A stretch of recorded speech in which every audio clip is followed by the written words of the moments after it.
누가복음 7장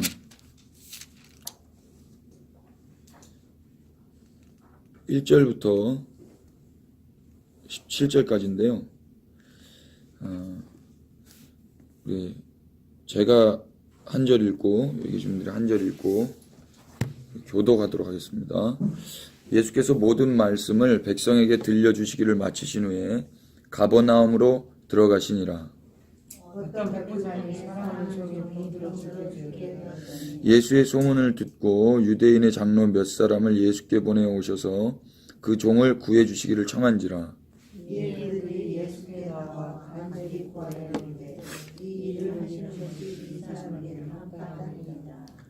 예수께서 함께 가실새 이에 그 집이 멀지 아니하여 백부장이 벗들을 보내어 이르되 주여 수고하시지 마옵소서. 내 집에 들어오심을 나는 감당하지 못하겠나이다.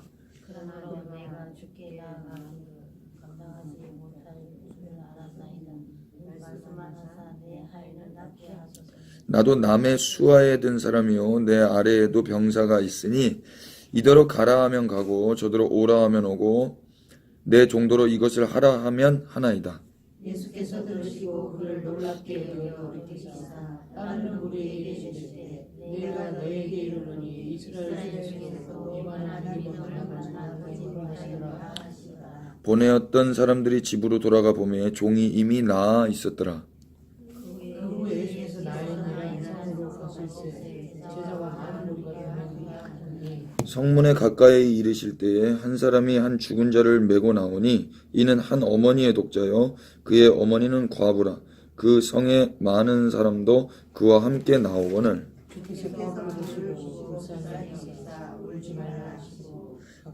가까이 가서 그 관에 손을 대시니 맨 자들이 서는지라. 예수께서 이르시되 청년아 내가 네게 말하노니 일어나라 하시매 죽었던 자가 일어나고 예수께서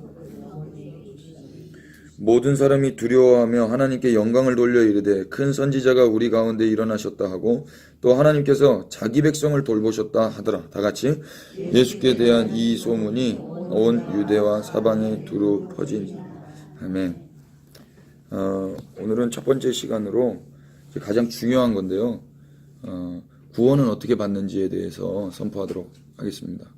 궁금하신 게 있으시면 메모해 주셨다가 이따가 질문할 때 그때 좀 해주시면 좋겠습니다. 7장 1절 보시면 예수님께서 모든 말씀을 백성에게 들려주시길 마친 다음에 이제 가버나움으로 가셨습니다. 이제부터는 가버나움의 사역이 시작되는데요. 그때 한 가지 사건이 일어나요. 그게 뭐냐면 어떤 백부장의 사랑하는 종이 병들어 죽게 되었습니다. 아직 죽지는 않았고 병들어 죽게 되었어요. 그런데 이제 예수님의 소문이 이제 온 땅에 퍼졌고 그래서 그 소문을 들은 자 중에서 유대인의 장로 몇 사람을 예수님께 보내가지고 예수님 제발 오셔서 그 병들어 죽어가는 종을 구해달라라고 요청했습니다. 죽어가는 종이 어떤 종이길래 이렇게 요청했는가? 2절 보시면 사랑하는 종이잖아요. 사실 종이라는 게 버려도 되는 거거든요. 지금은 이렇게 좀 그런 인권이라는 좀 개념이 있지만 이때 당시 인권 없습니다. 지금도 북한에서 오신 분들은 인권이라는 단어가 뭔지 모르잖아요. 인권이라는 단어가 뭔지를 몰라요. 그러니까 내가 존중받아야 되는 이런 거를 모르는 거죠. 그러니까 종이라는 것은 버려도 되고 죽어도 되고 죽으면 또 돈 주고 사오면 되는 거니까. 그죠? 그랬는데 지금 그 종 하나 살리겠다고 지금 그렇게 예수님께 부탁까지 했단 말입니다. 예수님은 유대인이고 예수님은 그렇게 아무리 소문이 났다 하더라도 이 백부장은 이방 사람이거든요. 이탈리아 사람이죠. 로마의 백부장이니까 로마인으로서 지금 식민 통치를 하고 있는데 그때 유대인 예수께 그렇게 요청한다는 것이 좀 그럴 수 있잖아요. 그런데 아주 예의를 갖춰서 자기가 직접 가지 않고 누구를 보냈다 그래요? 유대인의 장로 몇 사람을. 한 사람을 보낸 것도 아니고 장로, 엘더입니다. 그러니까 연장자고 리더급의 유대인들을 예수님께 보내는 거예요. 그러니까 백부장이 직접 가지 않았습니다. 유대인의 장로 몇 사람을 예수님께 보냅니다. 이방인인 백부장이 예수님 만나는 게 좀 그럴 수 있잖아요. 또 지금 그 계급 자체가 이렇게 상하로 나눠져 있는 민족적인 어떤 그런 구조 속에서 자기가 직접 가는 게 아니고 유대인의 장로 몇 사람을 예수님께 보내서 요청을 했단 말입니다. 이렇게 백부장이 할 수 있었던 근거가 뭐가 되냐면 종을 사랑했기 때문입니다. 그러니까 백부장이 종을 사랑했던 거예요. 그래서 그렇게 예수님께 예의를 갖춰서 유대인 장로 몇 사람을 보냅니다. 그래서 4절 보시면 이에 그들이, 여기서 그들은 유대인의 장로 몇 사람이겠죠? 그들이 예수께 나와 간절히 구했습니다. 간절히. 유대인의 장로가 예수님께 간절히 구했다는 것은 진짜 신신당부, 백부장이 유대인의 장로들에게 신신당부했기 때문에 이랬을 거예요. 그죠? 유대인의 장로들이 예수님께 간구할 필요 없거든요. 간절히 구할 필요 없단 말입니다. 근데 간절히 구했다는 것은 백부장이 신신당부했기 때문에 그랬을 거예요. 그 내용이 뭔가 하니 이 일을 하는 것이 이 사람에게는 합당합니다. 그러니까 이렇게 예수님, 당신이, 예수님이라고 안 했겠죠? 예수씨, 당신이 이 종을 살려주는 것이 합당합니다. 왜 합당할까요? 그 이유가 5절입니다. 5절 한번 다 같이 읽어주세요. 시작. 그가 우리 민족을 사랑하고 또한 우리를 위하여 회당을 지었나이다. 예. 그러니까 유대인의 장로들이 예수님을 설득하기 위해서 예수님을 데리고 와서 그 백부장의 종을 살려내기 위해서 첫 번째로 했던 말이 뭐냐면 이 사람을 고치는 게 합당합니다. 이유가 뭐냐면 첫 번째, 이 백부장은 우리 민족을 사랑합니다. 우리 민족이라는 건 뭐예요? 이 사람은 우리 민족이 아니라는 거예요. 이방인이라는 겁니다. 이방인인데 지금 유태인 우리 민족을 사랑한다는 겁니다. 이 유대인을 지배하고 있는 그 백부장이지만 우리 민족을 사랑하는 사람이고 또한 우리를 위해서 회당을 지어줬습니다. 예, 백부장이 군인이거든요. 군인이 건축할 필요 없죠. 군인이 회당 지어줄 필요 없죠. 근데 회당까지 지어줬다고요. 회당이 뭔지 아시죠? 유대인들이 성전이 무너졌습니다. 누구에 의해서 무너졌어요?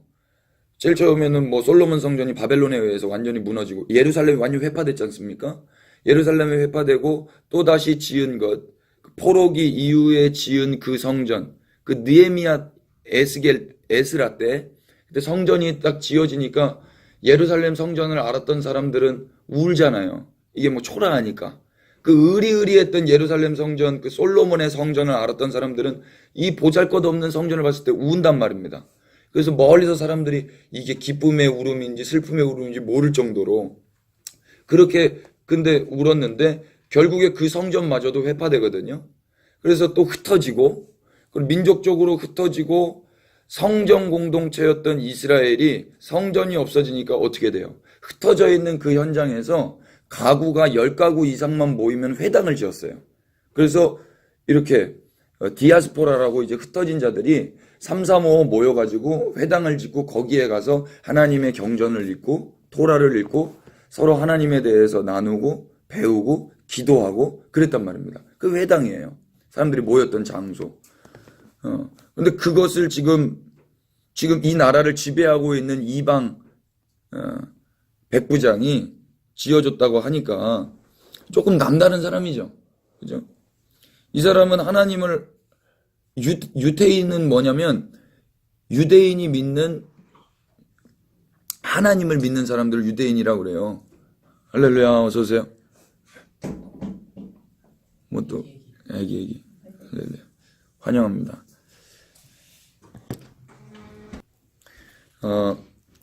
좀 독특한 사람이죠. 예, 군인인데도 불구하고 이렇게.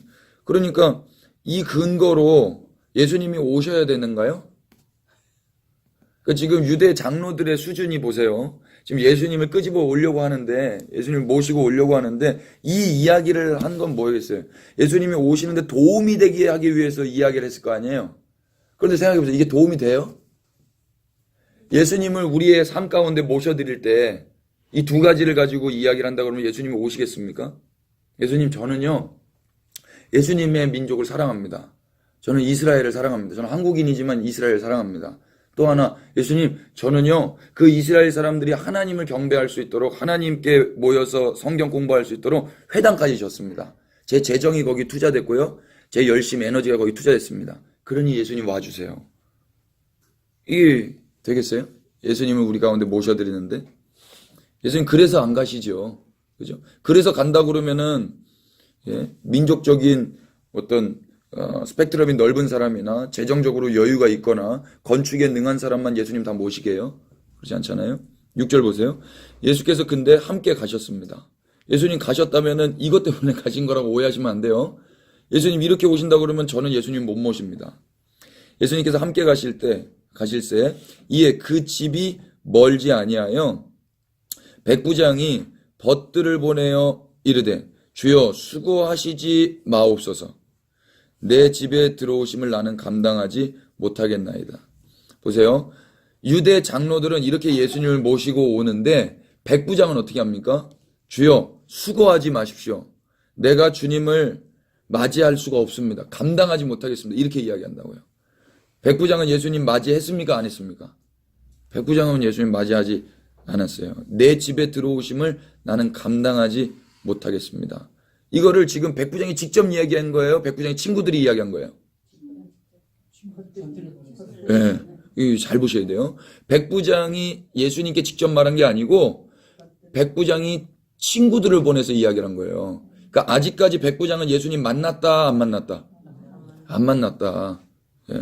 7절 보세요. 그러므로 내가 주께 나아가기도 감당하지 못할 줄 알았나이다. 백부장은 예수님께 왜 못 나갔는지 아시겠죠?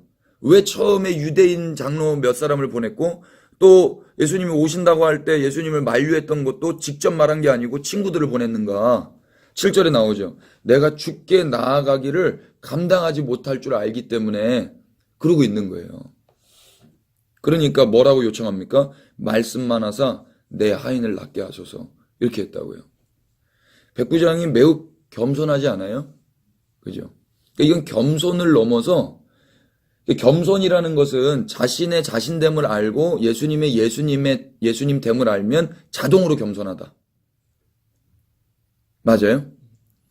그분이 누구신지를 알고 내가 누군지를 알면 겸손할 수밖에 없다.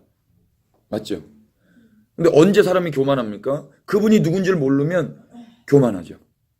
그분이 누군지 모르면. 그런데 그분이 누군지를 알게 됐을 때 그때 소스라치게 놀라는 겁니다. 이해되세요? 제가 제 얘기해서 대단히 죄송한데 우리 담비 간사님이 계시는데 담비 간사님이 대학에서 이제 여기 바로 왔거든요. 대학 졸업하자마자. 근데 그때 대학교 근처 교회를 당긴 거예요. 근데 그 교회에서 불렀던 노래들이 있는데 그 노래를 막 불렀는데 여기 우리 교회에 와가지고 같이 일하면서 한참 있다가 그 노래를 제가 지었다는 걸 알았나 봐요. 그러니까 이 친구가 거기서 깜짝 놀란 거예요. 자기가 불렀던 그 노래, 은혜 받았던 그 노래인데 그 작곡가가 여기 있는 걸 아니까 겸손해지더라고요. 할렐루야. 얘가 별로였어요. 얘가 별로였는데 적절했어요. 적절. 그러니까 우리가 하나님이 누군지 몰랐는데 왜 예수님이 하나님인 줄 알고 사람들이 회개하는 줄 아세요? 여러분 우리가 말하는 회개하고 유대인들이 말하는 회개하고는 완전 다릅니다. 우리가 말하는 회개는 그냥 우리가 어저께 좀 나쁜 생각하고 뭐 조금 도덕적으로 나쁜 짓 하고 이런 거 고백하고 반성하고 이런 걸 회개라고 하잖아요. 근데 유대인들의 회개는 그게 아니었어요. 유대인들이 겸손해지는 건 그런 게 아니었어요. 유대인들이 회개하고 겸손해지는 건 뭔가 하니 하나님을 하나님으로 보지 않았던 거예요. 하나님이 하나님인 줄 모르니까 그 하나님을 죽였던 거예요. 그래서 십자가에 못 박인 거예요. 그 죽어 마땅한 죄인이 있는데 그 죄인은 오히려 살리고 예수를 죽여라 그랬다니까요. 그걸 회개하는 거예요. 우리가 회개하는 거하고 완전 질적으로 다르죠. 그러니까 우리가 그 초대교회 그 회개에서 3,000명이 주께로 돌아오는 사건, 사도행전에 그들이 다 유대인이거든요. 유대인이에요. 이방인 하나도 없어요. 그들이 돌아올 때 어떤 마음으로 돌아왔냐면 주님, 제가 하나님 죽인 죄인입니다 하고 왔어요. 그러니까 우리가 예수님께 돌아와서 성령 세례 받을 때 세례 요한이 전했던 회개의 세례를 받을 때 그 회개가 뭐냐면 내가 하나님 죽인 죄인입니다 하는 그 마음으로 오는 거예요. 얼마나 심각하겠습니까? 내가 죄인 중에 괴수죠. 내가 하나님을 내가 감히 죽였다. 이 두려움 이해되세요? 그러니까 이 이방인으로서 이 예수님을 그렇게 하나님으로 대접한 거거든요. 이방인으로서. 그러니까 말씀만 하라는 거죠. 내가 감당하지 못하겠다. 여러분 성경 구약을 제대로 보시면 하나님의 현현을 경험한 사람들은 대체로 이 고백을 합니다. 하나님 내가 감당하지 못하겠습니다. 하나님 제발 저를 떠나시옵소서. 하나님의 음성을 들으면 행복해야 되잖아요. 하나님을 만나면 행복해야 되잖아요. 우리의 소원 아닙니까? 그런데 하나님을 만난 사람, 하나님의 음성을 들은 사람은 대체로 다 하나님 떠나라고 그래요. 하나님 막 거기서 막 물처럼 녹아버려요. 물처럼. 이걸 알았던 거죠. 백부장은요. 예수님이 누군지 아는 거예요. 그 믿음. 그래서 말씀만 하라고. 그러면서 8절에 이렇게 이야기해요. 나도 남의 수하에 든 사람이요 내 아래에도 병사가 있으니 군인이기 때문에 그렇죠. 상명하복. 이더러 가라 하면 가고 저더러 오라 하면 오고 내 정도로 이것을 하라 하면 합니다. 근데 군인이기 때문에 말씀만 하면 낫는다는 게 뭔지를 압니다. 이 이야기를 하는 거예요. 그러니까 여러분 이 7절과 8절의 연관성을 좀 아셔야 되는데 지금 오해를 하시면 안 될 게 지금 예수님을 어떻게 생각하는 거예요? 자기 군인의 비유를 해서 말씀만 하면 하인이 낫는다. 그러면 예수님이 뭐보다 높이 있다라는 겁니까? 예수님이 죽을 병보다 높이 계시다는 걸 인정하는 거죠. 그러니까 자기가 군인인데 자기보다 낮은 사람한테 이렇게 하라고 그러면 이렇게 하고 저렇게 하라고 그러면 저렇게 한다는 말이 8절에 나와 있잖아요. 근데 이 말을 근거로 해서 예수님께 말씀만 하셔서 낫게 하라는 말은 예수님이 병보다 높여 있단 말입니다. 예수님의 권위가 죽을 병보다 위에 있다라는 말이에요. 이걸 지금 이방 백부장이 알고 있다라는 겁니다. 이해되세요?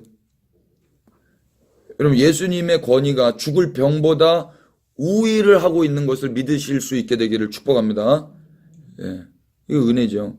근데 예수님이 들으시고 놀랍게 여기신 거예요. 왜 놀랐을까요? 너 알고 있어? 내가 누군지를 알고 있어? 이겁니다. 내가 그 병, 죽을 병보다 위에 있는 걸 알고 있구나. 여러분 예수님이요 죽음 위에 계신 분이십니다. 죽음을 정복하셨고 사망 권세를 이기신 분은 예수님밖에 없으십니다. 이걸 지금 얘가 알고 있는 거예요. 얘가 이 백부장이 놀랍게 여기는 거죠. 그래서 뭐라 그래요? 돌이키사 따르는 무리에게 이르시되 내가 너희에게 이르노니 이스라엘 중에서도 이만한 믿음은 만나보지 못하였노라. 그럼 백부장의 믿음은 어떤 믿음이겠습니까? 백부장은 뭘 믿은 거예요? 예수님이 죽을 병보다 위에 계시다는 믿음이 있었습니다. 여러분 사망 권세를 이기신 그 믿음이 이방 백부장에게 있었던 거예요. 그런데 이것은 지금 이스라엘 중에 있었다 없었다? 없었다는 거죠. 없으니까 유대인이 예수님을 죽이는 거예요. 그러니까 죽음을 이기신 분은 하나님밖에 없거든요. 그러니까 백부장은 예수님이 하나님이라고 믿는 거죠. 그런데 이스라엘은 그 하나님이라고 믿는 게 아니었던 겁니다. 그래서 10절의 결과가 어떻게 돼요? 보내었던 사람들이 집으로 돌아가 보매 종이 이미 나아 있었다. 이게 이 이야기의 끝이에요. 질문 드리겠습니다. 백부장은 예수님을 만났습니까? 안 만났습니까?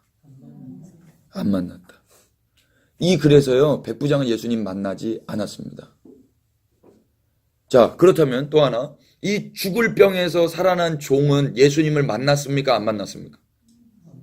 안 만났죠. 이 중요한 거예요. 백부장도 예수님 안 만나고 종도 예수님 안 만났습니다. 그런데 백부장은 칭찬받고요. 종은 살아났습니다.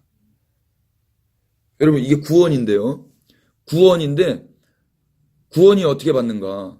이 종은 이 과정을 알 수 있었을까요? 몰랐을까요? 종은 아무것도 몰라요. 종은 죽을 병에 걸려서 누워있기 때문에 지금 백부장이 유대인의 장로를 몇 명을 보냈는지, 백부장이 예수님 오시는 길에 친구를 보내서 그렇게 만류했던 그 사건을 종은 안다 모른다? 모른다. 그리고 종은 아무것도 몰라요. 죽어가고만 있는 겁니다. 죽고 있는데 죽음의 권세를 이기신 그 예수님이 낫게 하는 거예요. 근데 그 과정 속에서 누가 있었어요? 이방 백부장이 있었어요. 이방 백부장은 종이 죽어도 괜찮아요. 또 다른 종 사들이면 돼요. 아니면 유대인 중에 누구 하나 식민 통치를 하고 있기 때문에 그냥 하나 달아줘요. 그런데 왜 이렇게 공을 들여요? 왜 이렇게 공을 들여요? 그 힌트는 한 가지예요. 2절에 나와 있어요.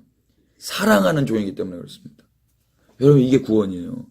여러분, 우리는요, 하나님이 그냥 버려도 지금 당장 죽여도 아무런 할 말 없는 죄인입니다. 이때 아멘 하셔야 되는데. 다시요.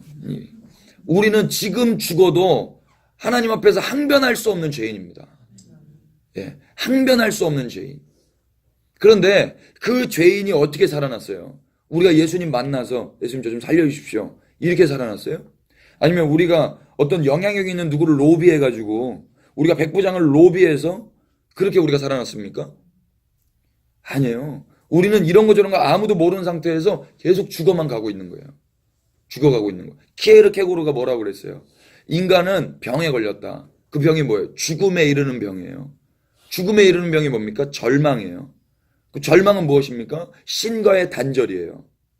키에르 케고르가 그랬어요. 그 신과의 단절, 아담 이후로 신과의 단절돼서 인류는 죽음에 이르는 병, 절망이라는 병에 살았는데 이 절망이 언제 소망이 되는가? 신과의 단절된 것이 다시 결합되면은 소망이 생기는 거죠. 이 병은 언제 고쳐져요? 그 신과 연합되면은 고쳐지는 겁니다. 그런데 연합돼야 되는데 우리가 연합할 수 있는 능력이 없어요. 우리는 여전히 병들어서 죽어가고 있거든요.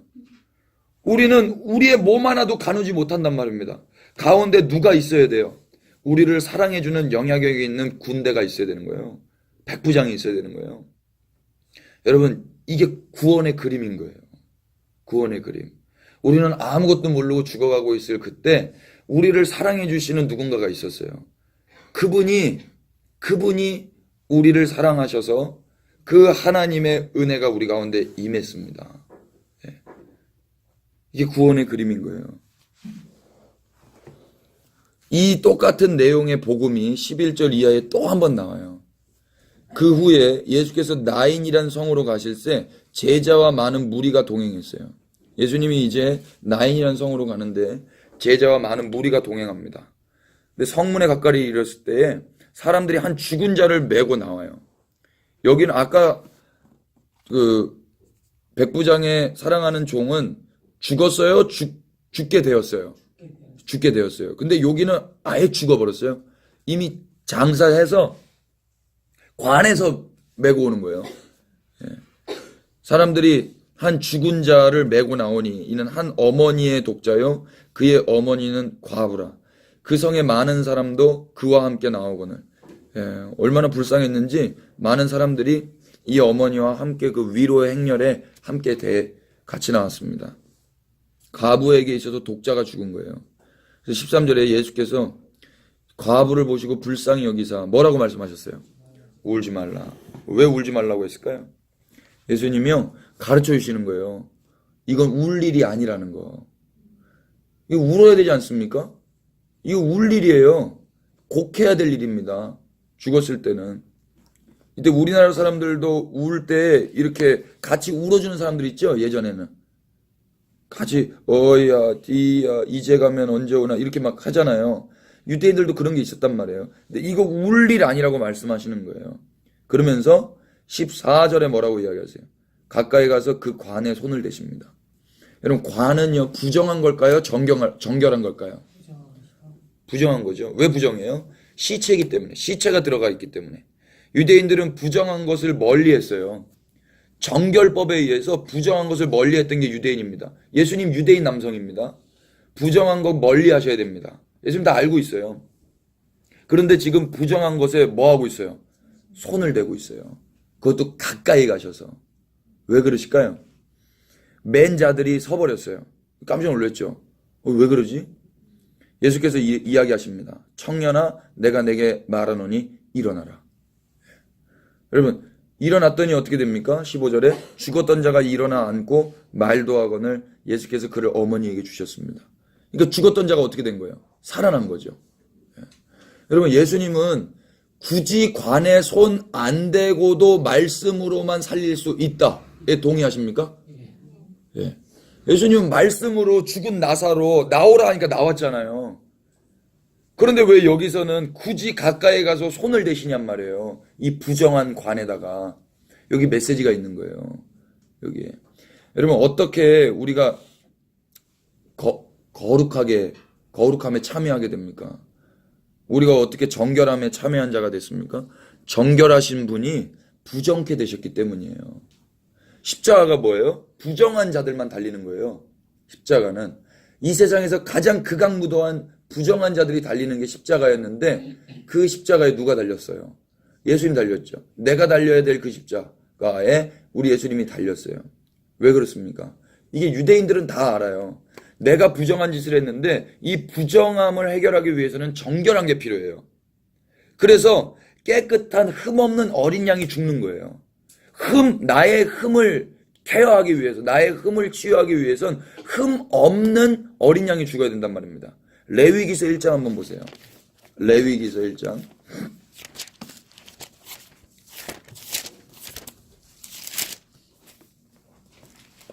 레위기서 1장 1절부터 여호와께서 회막에서 모세를 부르시고 그에게 말씀하여 이르시되 예수님이 어디서 모세를 부르셨다 그래요? 회막. 이 회막은 어떤 회막일까요? 출애굽기 40장을 보세요. 지금 출애굽기 40장이 뭡니까? 회막을 이제 다 만들었어요. 회막을 이제 다 만들었는데 회막에 모세가 들어갈 수 있었을까요? 없었을까요? 못 들어가요. 언제 들어갈 수 있어요? 여호와께서 부르셔야만 들어갈 수 있는 거예요. 이게 구원이에요. 주님, 회막은 뭐냐면 성막, 회막, 같은 말이거든요. 그러니까 주님이 계신 곳이에요. 주님이 계신 곳. 그냥 텐트예요, 텐트. 텐트인데 홀리 텐트. 거룩한 주님이 계신 곳이 이제 성막인데 거기에는 우리가 막 들어갈 수 있는 게 아니라 주님이 부르셔야만 들어가는 거예요. 우리가 어떻게 주님의 자녀가 됐습니까? 주님이 우리를 불러주셨기 때문에 주님의 자녀가 되었습니다. 우리 자녀들이 있는데 우리 자녀들이 어떻게 우리 자녀가 됐어요? 우리가 낳았기 때문에 그들이 우리의 자녀가 되었습니다. 지들이 낳아진 게 아니고 우리가 낳았어요. 맞죠? 똑같습니다. 엄마 아빠의 사랑으로 인하여 아이들은 낳아진 겁니다. 그러니까 성부 성자 성령의 그 서로 사랑하심으로 인하여 우리가 낳아진 것처럼 그 회막 주님이 계신 곳에 우리가 들어갈 수 있는 것도 주님이 부르셔야만 들어가는 거예요. 그래서 모세가 다 만들었는데 못 들어가고 있었어요. 근데 주님이 부르시니까 이제 들어갑니다. 그래서 부르시고 거기서 말씀을 듣는 거예요. 그 말씀이 뭐냐면요. 이제부터 이 이스라엘 백성들이 어떻게 살아야 되는지, 이 회막을 왜 만들었는지에 대해서 말씀하시는 거예요. 레위기 재밌는 거예요. 2절. 이스라엘 자손에게 말하여 너는 이제 이렇게 말해라. 너희 중에 누구든지 여호와께 예물을 드리려거든 가축 중에서 소나 양으로 예물을 드릴지니라. 이제 예물 드리려면 이렇게 예물 드려라. 그 예물이 소의 번제면 흠 없는 수컷으로 회막문에서 여호와 앞에 기쁘게 받으시도록 드릴지니라. 소면 뭐 어떻게 하래요? 흠이 없어야 된다고 그래요. 흠이 없어야 돼요. 그는 번제물의 머리에 이제 흠 없는 것을 드리는데 그걸 어떻게 하냐면 번제물의 머리에 안수를 한답니다. 이 안수가 그냥 오늘날 이렇게 손 얹는 정도가 아니고 꾹 짓누르는 거예요. 짓누르는 거예요. 꼭 손을 기대는 거예요. 완전 내 몸의 에너지를 이 소의 대가리를 딱 잡고 그렇게 완전 기대는 겁니다. 의지해서 쉬는 거예요. 그래서 그렇게 안수하는 거예요. 그렇게 되면 뭐가 된답니까? 그를 위하여 속죄가 된답니다. 속죄. 속죄라는 말이요. 개파르거든요. 이게 뭐냐면 이게 덮다란 뜻이에요. 덮다. 근데 이 덮다라는 말의 또 다른 의미가 뭐냐면 용서하다는 거예요. 왜 덮는 게 용서하는 걸까요? 덮어버리는 거예요. 모른 척하고 덮어주는 거예요. 그 용서하는 거죠. 그런데 이 단어가 구약에 또 어디에 나오냐면 그 노아 홍수 때 노아 방주를 짓죠. 그 방주에 뭘 바르라고 그래요? 뭘 발라요? 역청을 바르라고 그러죠. 그 역청이 바로 케파레예요. 뭔가 맥이 이어지지 않으세요? 그 역청을 바르면 그 역청 바르는 용도가 무엇입니까? 방수죠, 방수. 지금 하나님이 뭘로 심판하셨어요? 물로 심판하셨잖아요. 물로 심판했는데 그 물로 심판한 그 연장 가운데서 살아남을 수 있는, 용서함을 받을 수 있는 유일한 통로가 방주였잖아요. 그 방주에 뭐가 발려졌대요? 역청. 그게 덮여지는 거예요. 그게 덮는 거예요. 바르는 거예요. 그게 속죄인 거예요. 속죄. 이해되세요? 우리 안에 그러면 그 역청이 발려졌기 때문에 덮어주시는 거예요. 그럼 그 역청은 누구의 역청이에요? 예수 그리스도의 피인 거예요. 그게. 지금 그 마음을 담아서 지금 이 사람이 하나님께 예물을 드릴 때 안수하고 꾹 누르고 있단 말이에요. 완전 의지해가지고. 자신의 몸을 완전 의지해가지고 그 소 머리에다가 완전 자신을 의지해서 꾹 누르고 있는 상태. 그게 안수하고 있는 상태예요. 그러면 뭐가 된대요? 그를 위하여 기쁘게 받으심이 되어서 그를 위하여 속죄가 될 것이다. 여러분, 이 사람이 이렇게 하고 있을 때 어떤 마음이겠어요? 미안하다 소야. 이제 내 죄는 너에게 다 전가된다. 너가 죽고 내가 좀 살자. 이거예요. 이게 믿음이에요. 믿음은 의지하는 거거든요. 자기의 모든 힘을 다 빼고 거기다가 다 의지하고 있는 거예요. 이걸 안수라고 그래요. 꾹 누르고 있는 거예요. 손을 기대어서 꾹 누르고 있는 거예요. 얼마나 소가 미안할까요? 소 눈동자 그 아름다운 그 소눈 보면서 얼마나. 그리고 보세요. 이제 그렇게만 한 게 아니고요. 아직은 소가 살아있어요. 5절 보세요.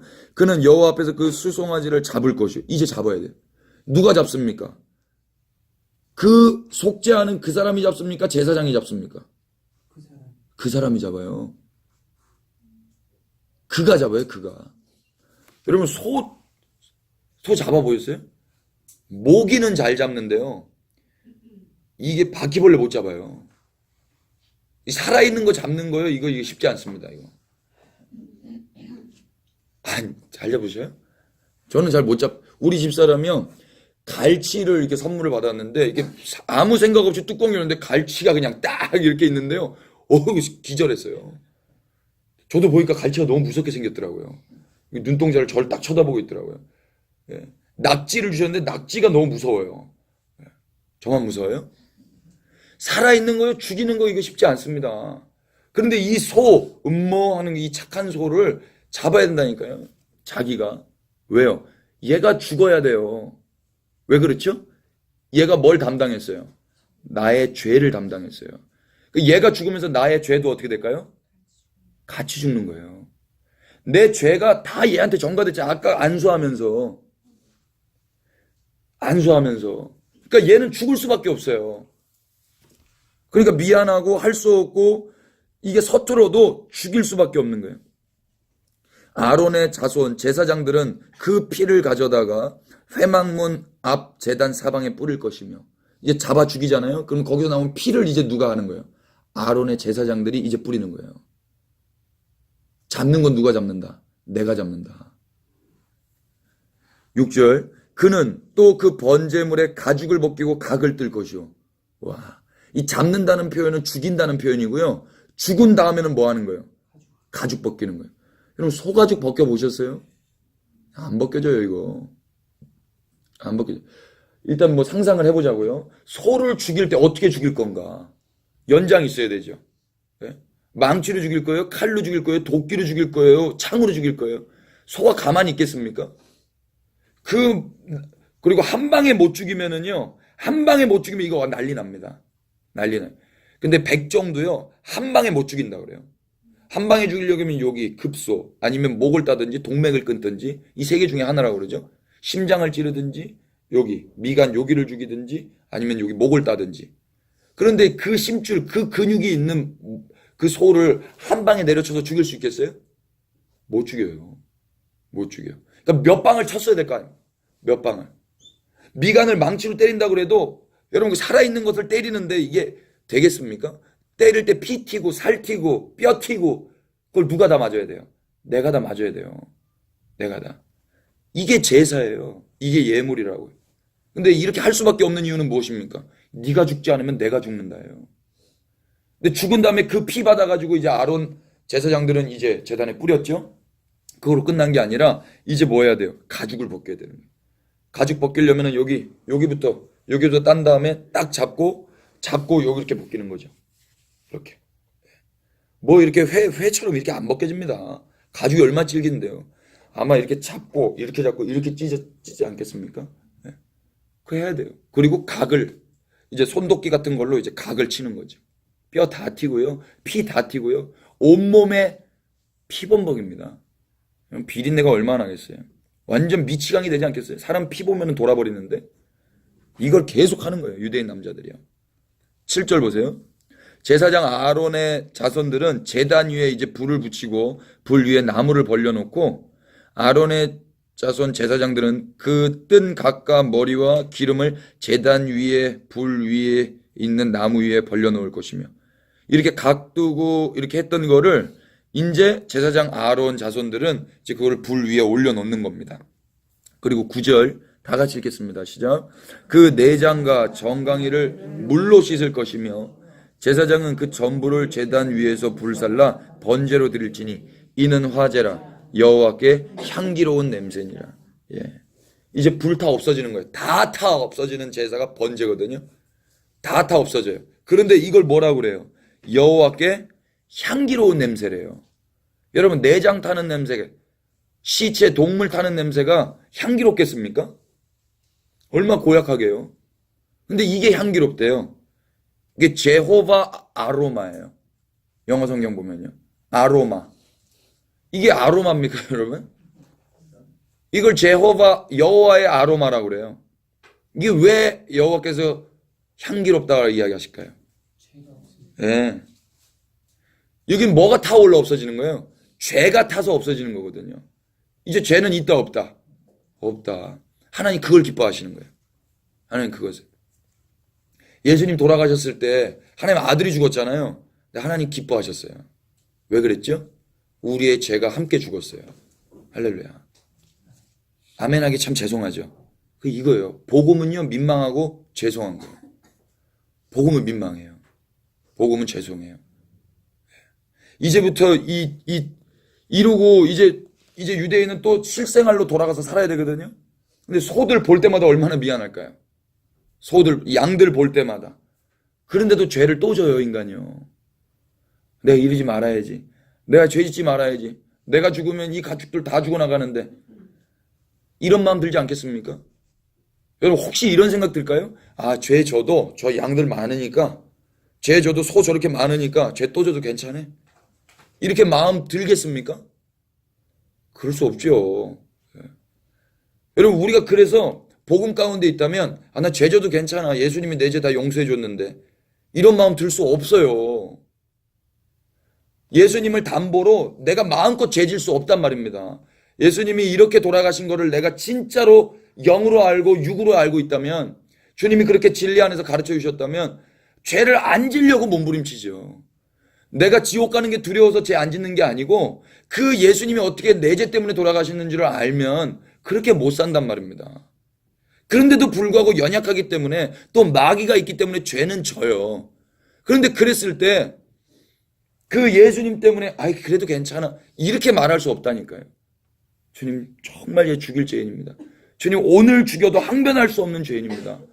이렇게 말한다고요. 여러분 이렇게 우리가 구원받은 거예요. 이렇게. 이 사람이 잘한 건 아무것도 없어요. 누가 대신 죽었어요? 이 소가 죽었어요. 이 흠 없는 소가. 근데 중요한 건 이거예요. 흠 없는 소여야 되는데 이거 집에서부터 회막까지 끌고 와야 되거든요. 근데 자기가 있는 그 자리에서부터 회막까지 가까우면 상관이 없고 아무런 문제가 장애물이 없으면 상관이 없는데 거리가 있으면서 장애물이 있다. 그래서 오다가 소가 흠이 났어요. 그럼 어떻게 돼요? 다시 집으로 또 가야 되는 거예요. 짜증나.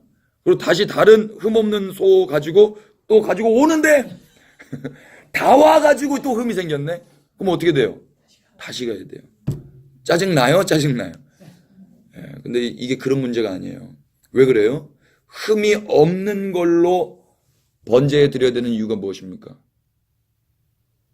그래야 우리가 그 흠 없는 그 소가 죽어야 우리가 흠 없이 용서함을 받는 거예요. 이해되시죠?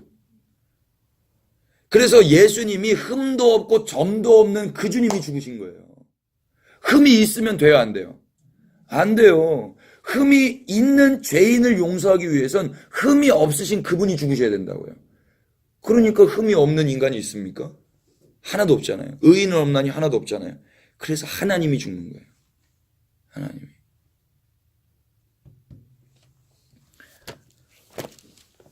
그래서 뭔 얘기를 하려고 그랬었냐면요. 누가복음 7장에 예수님이 죽은 청년을 살릴 때 굳이 손을 관에 안 대도 되시는데 예수님이 되신 것에 대해서 설명하기 위해서 한 거거든요. 유대인들은 정결법에 의해서 부정한 것, 흠 있는 것에 가까이 가지 않습니다. 그런데 또 반면에 이런 게 있어요. 흠이 있는 자가 흠이 없는 자를 터치하면 흠이 없어집니다. 부정한 자가 정결한 자의 옷을 잡으면 부정한 자는 정결해집니다. 그런데 그 정결한 자는 어떻게 될까요? 부정해지겠죠. 예수님이 왔을 때 막 사람들이 막 예수님 만지려고 그랬잖아요. 그 왜 그래요? 자기가 부정한데 그 정결한 자를 터치하기 위해서 그랬던 겁니다. 네. 여기서도 예수님이 정결하신 분이시기 때문에 그 부정한 간에 손을 대는 거예요. 여러분, 우리가 부정한 자였습니다. 근데 우리가 어떻게 지금 이렇게 정결하게 살아있죠? 우리가 하나님 보시기에 정결한 자로 인쳐졌죠? 정결하신 주님이 부정이셨기 때문입니다. 십자가에 달렸다라는 건 부정한 거예요. 누가 보더라도 다 부정한 거예요. 누가 보더라도. 그래서 예수님이 그렇게 달리신 거예요. 예수님이 그렇게 만지신 거예요. 그래서 죽었던 자가 일어났습니다. 그래서 어머니에게 이 아들을 줬어요. 그러면 이 어머니는 이제 어떻게 살까요? 과부에게 아들은요, 생명이에요. 과부에게 아들은. 남편이 있음에도 불구하고 아들은요, 생명이거든요. 남편에게서 받지 못한 것을 아들에게서 받고 싶은 그 여성의 마음이 있잖아요. 그리고 남편이 하지 못하는 것들을 아들이 할 수 있도록 하는 그런 바람이 있는데, 이 여인은 남편도 없고 아들도 없어요. 이때 당시에 여성에게 있어서 남편은 생명이자 공급자이자 보호자이자 전부예요. 근데 이 여성은 그 남편이 없어요. 그러니까 그 남편의 대리자로 아들이 그 노릇을 해야 되는데 그 아들마저 죽었단 말입니다. 이 여자는 정말 약자 중에 약자예요. 소수 약자. 그래서 울 수밖에 없었어요. 근데 예수님이 울지 말라 그랬다고요.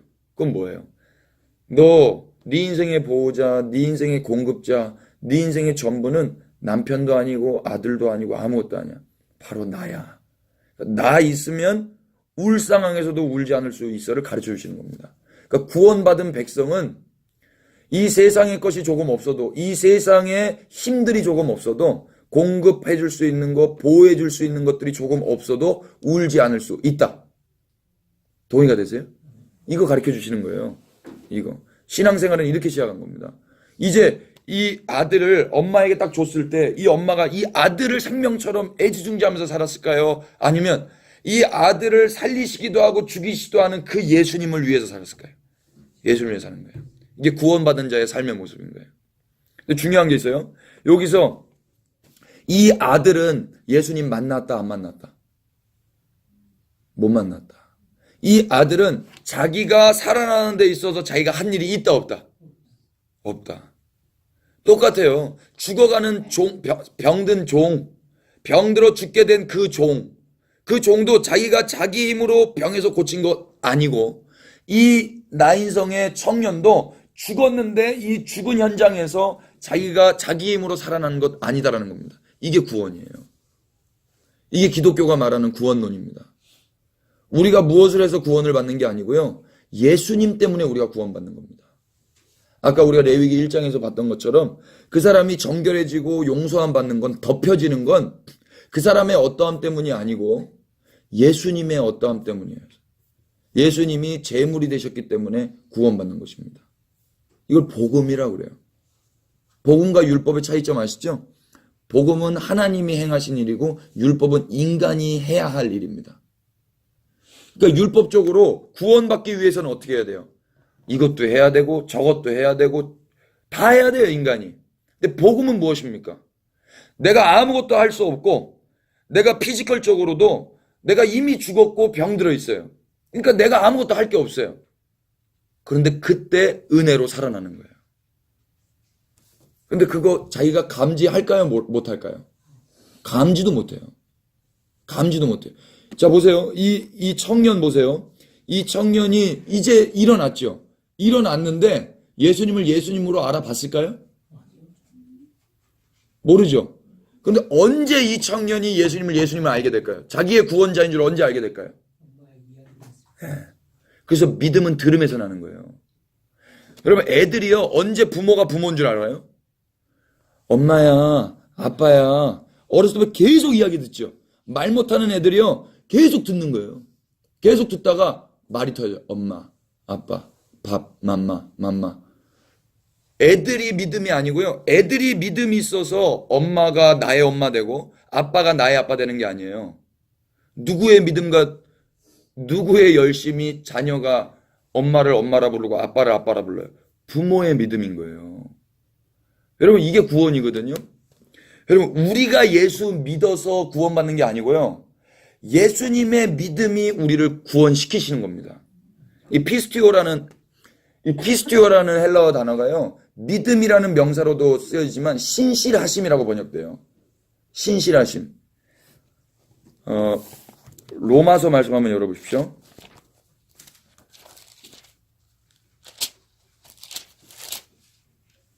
3장 22절입니다.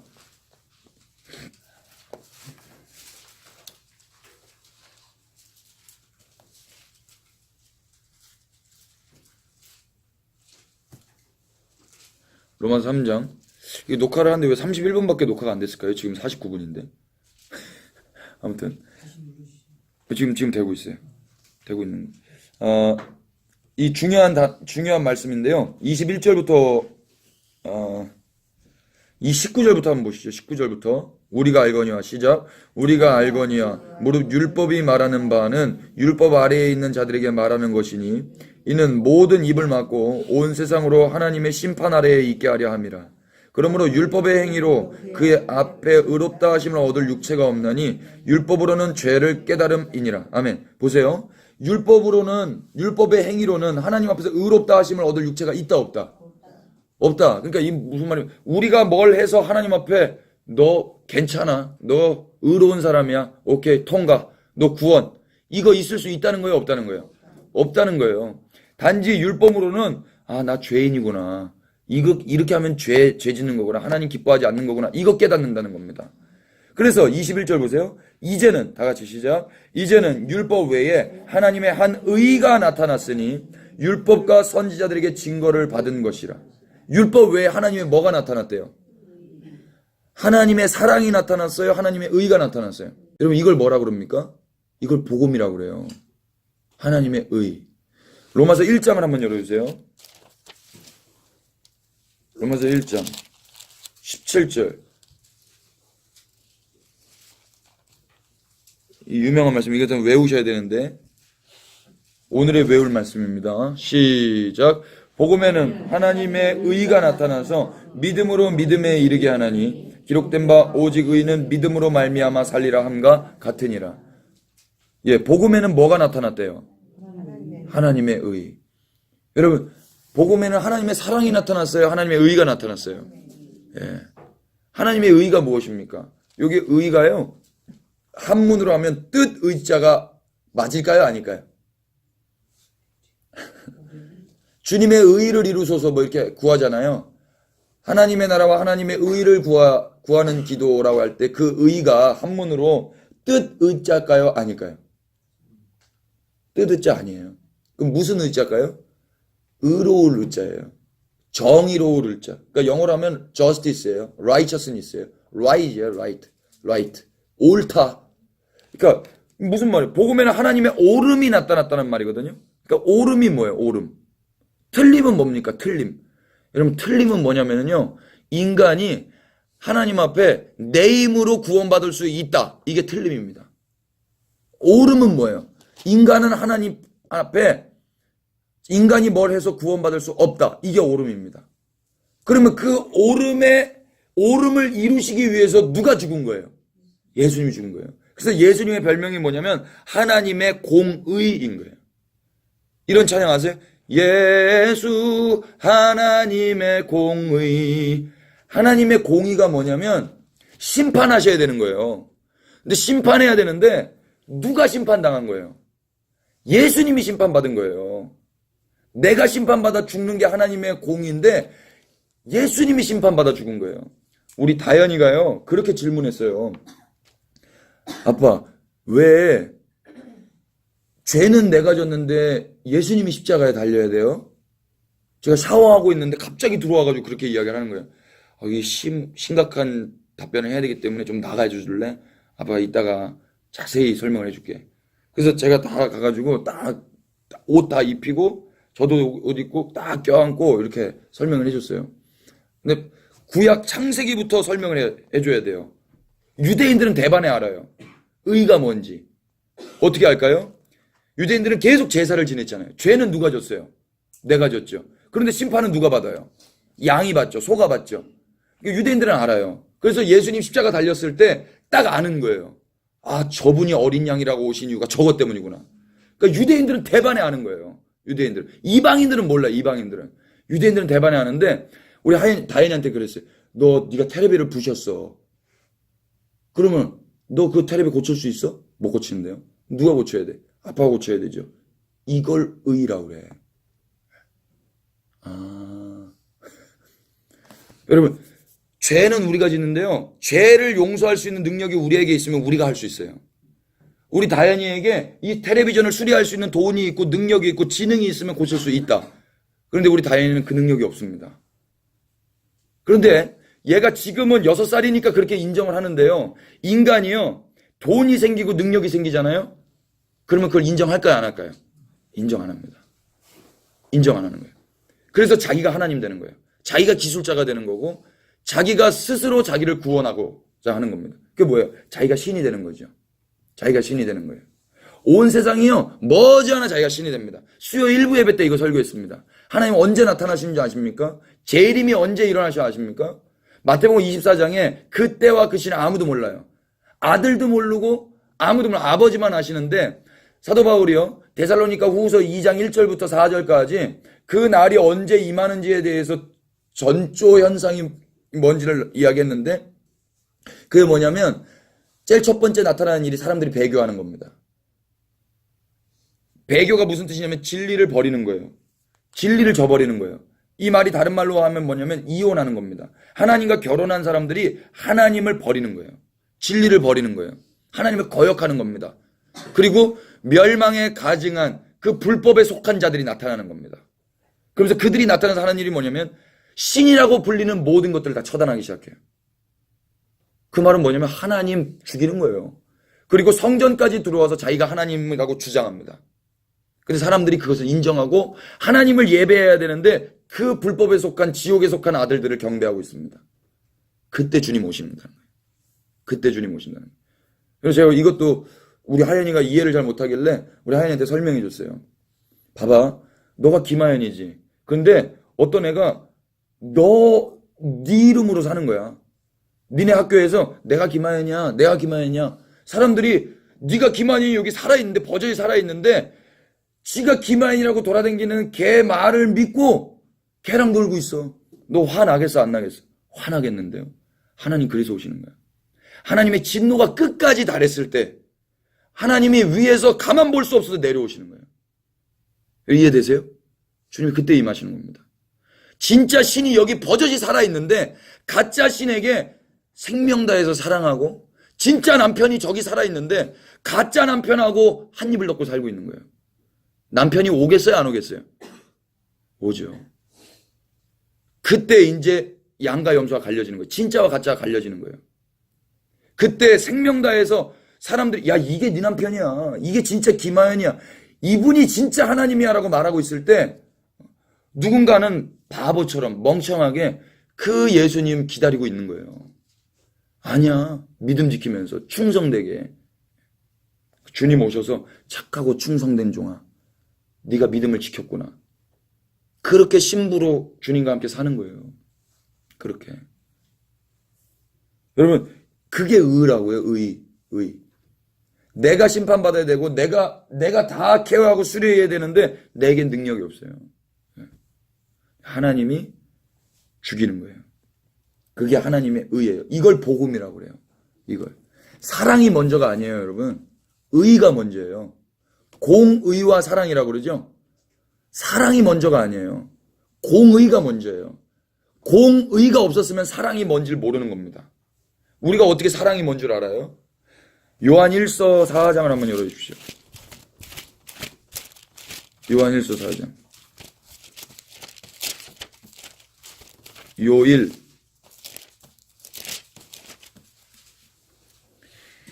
10절입니다. 9절부터 읽겠습니다. 시작. 하나님의 사랑이 우리에게 이렇게 나타난 바 되었으니 하나님이 자기의 독생자를 세상에 보내심은 그로 말미암아 우리를 살리려 하심이라. 10절. 사랑은 여기 있으니 우리가 하나님을 사랑한 것이 아니요 하나님이 우리를 사랑하사 우리 죄를 속하기 위하여 화목제물로 그 아들을 보내셨습니다. 예. 사랑이 뭐라고 그래요? 사랑은 여기 있으니 우리가 하나님을 사랑한 게 아니고 하나님이 우리를 사랑한 거예요. 여러분, 그래서 예수님이 죽은 거예요. 이 사랑을 보여주기 위해서. 그래서 사랑이 먼저가 아니고 공의가 먼저였던 거예요. 공의로 인하여 사랑이 무엇인지 우리가 알게 된 것입니다. 그래서 간단합니다. 우리가 이 땅 가운데 사랑이 뭔지를 가르쳐주기 위해서는 우리가 어떻게 해야 될까요? 우리가 죽어야 돼요. 여러분, 자녀들이 부모의 사랑을 알기 위해서는 사랑한다 그러면 알아요? 뼈 빠지게 고생해서 키워놓으면 알아요. 그러니까 먼저는 뭐예요? 사랑이 먼저예요? 공의가 먼저예요? 자녀들이 고생해야 되는데 누가 고생해요? 부모가 고생해요. 자녀들이 바깥에 나가서 돈 벌어야 되는데 우리가 나가서 돈 벌어요. 그래서 걔네 다 먹여 살리는 거예요. 우리가 각자 하나님 없이 고아처럼 살아야 되는데 아버지 없이 고아처럼 살아서 우리가 소녀 가장으로 살아야 되는데 하나님이 우리 가운데 아버지로 오셨어요. 그래서 하지 않으셔도 될 일을 하셨다고요. 그 공이에요. 하나님의 의, 하나님의 심판이 그렇게 예수님께 떨어졌어요. 그래서 우리는 사랑을 공짜로 은혜로 받는 겁니다. 그걸 의라고 그래요. 그 하나님의 의가 나타났어요. 근데 이 의는 율법과 선지자들에게 이미 증거를 받은 거예요. 이 율법은 뭐냐면 모세오경입니다. 그리고 선지자는 뭐냐면 선지서예요. 그러니까 타나크라고 하는데 구약 성경을 타나크, T는 토라, 나는 네비임, K는 케투빔. 그래서 이 세 가지 덩어리를 66권, 이게 타낙이라고 그래요. 유대인들은. 지금 유대인들은 성경을 신약 빼놓고 타낙이라고 이해를 합니다. 근데 그 성경은 누구에 대한 증언이에요? 예수 그리스도에 대한 증언이에요.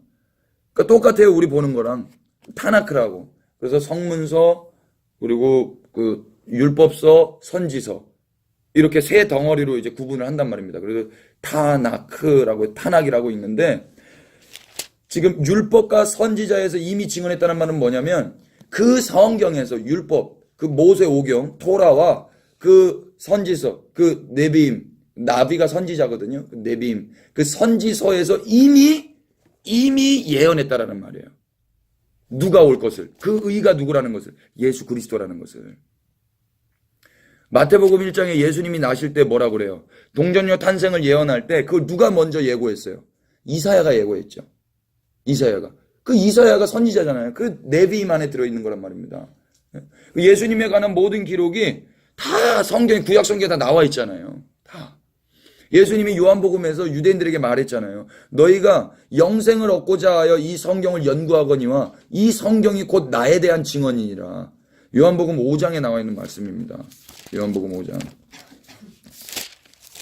요한복음 5장 39절입니다. 그러니까 여기서 말하는 성경은 신약 성경이 아니고 구약 성경이에요. 이때는 신약 성경이 아직 없었어요. 그죠? 그러니까 이때 당시에 성경은 구약 성경이었는데 그 구약 성경을 유대인들이 연구했다고요. 왜 연구했어요? 영생 얻기 위해서. 근데 어리석게도 그 영생이 누구예요? 요한복음 17장 3절에 뭐라고 이야기합니까? 요한복음 17장 3절 영생은 곧 유일하신 참 하나님과 그가 보내신 자 예수 그리스도를 아는 것이니이다. 영생이 뭐냐면 하나님과 예수님을 아는 거예요.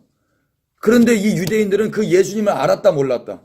몰랐다. 모르면서 주구장창 성경을 연구하고 있는 거예요. 그 성경이 예수님을 알 수 있는 유일한 통로인데 그 성경을 보고 있으면서 예수님을 모르는 거죠. 그럼 영생 있어요 없어요? 없는 거죠.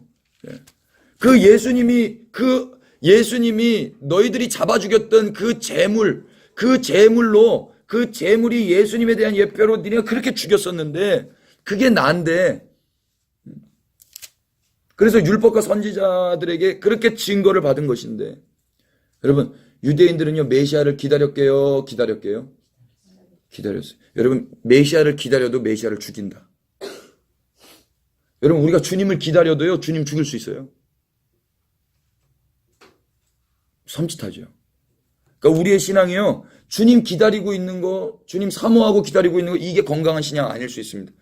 주님만 기다리고 있는 게 중요한 게 아니고요. 주님을 위해서 오늘 생명다에 살고 있어야 돼요. 구원받은 거는요.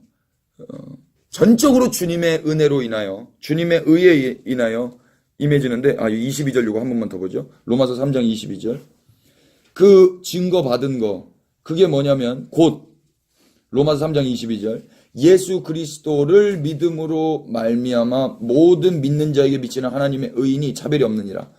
여기 번역에 문제가 있습니다. 뭘 이야기하고 싶을까요?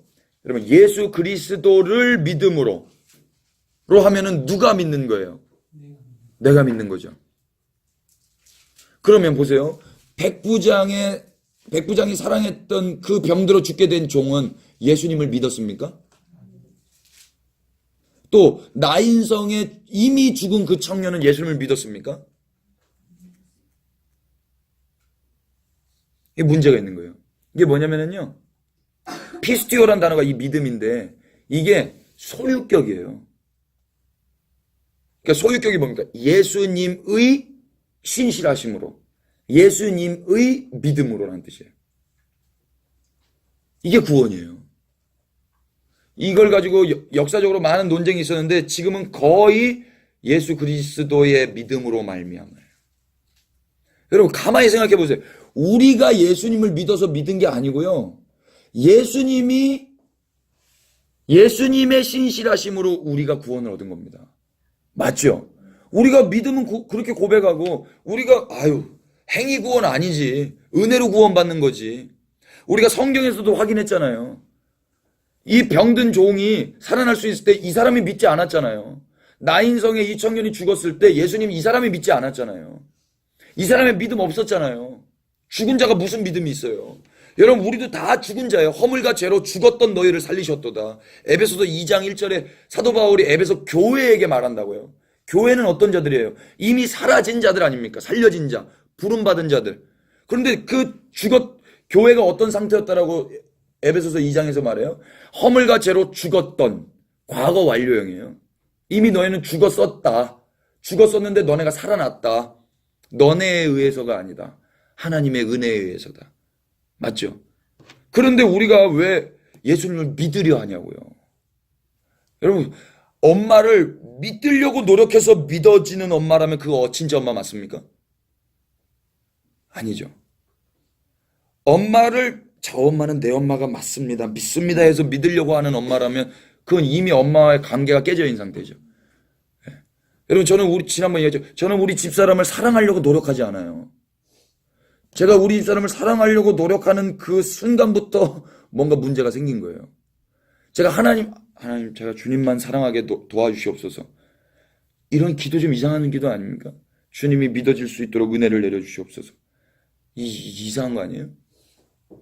내가 믿어서 주님을 믿어지는 게 아니고요. 주님의 신실하심으로 우리가 주님의 자녀가 되는 것입니다. 그런데도 불구하고 아직 사춘기여서 계속 주님 없이 사는 거예요. 그런데 언제 주님께 효도해요? 주님의 신실하심이 끝이 없으세요. 그래서 여전히 회전하는 그림자도 없이 주님은 그 자리에서 기다리십니다. 주님이 기다리고 기다리실 때 우리가 힘이 있고 능력이 있고 우리가 펄펄 살아있을 때는 주님께 돌아가야 안 돌아가요? 안 돌아가죠. 조광지처에게 안 돌아갑니다. 내가 힘이 있고 능력이 있고 돈이 있고 여자들 있고 그러면요, 바람 피고 딴 여자하고 그렇게 나가 있죠. 근데 언제 조광지처 돌아와요? 이 여자가 닦아먹을 거 다 닦아먹고 힘 빠지고 돈 빠지고 건강 빠지고 나이 들고 그러면요, 다 도망가요, 사람들요. 그런데 그때 조광지처 남아있는 거예요. 우리 주님이 여전히 그 자리에 계신 거예요. 그때 사랑이 뭔지를 아는 거예요.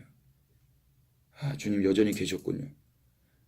근데 그날이 오기 전에 성경 안에서 내가 얼마나 죄인인지, 내가 얼마나 간음했던 영적 간음자인지, 얼마나 주님 멀리 떠나가 있던 죄인인지 깨닫고 돌아오는 걸 회개라고 합니다. 그래서 누군가에게 이 말을 계속 듣는 거예요. 믿음은 들음에서 나기 때문에. 믿음은 들음에서 나는 거예요. 너는 죽은 죄인이야. 너는 지금 죽어 있어. 지금 병들어 죽어가고 있어. 그런데 너를 살리기 위해서 사랑하는 너의 주인이 있고, 너를 살리기 위해서 예수님이 부정케 되어졌고, 너를 살리기 위해서 예수님이 신실하심으로 하나님의 의가 되어서 십자가에 못 박혀 죽여졌어. 이 복음을 계속 들어보십시오.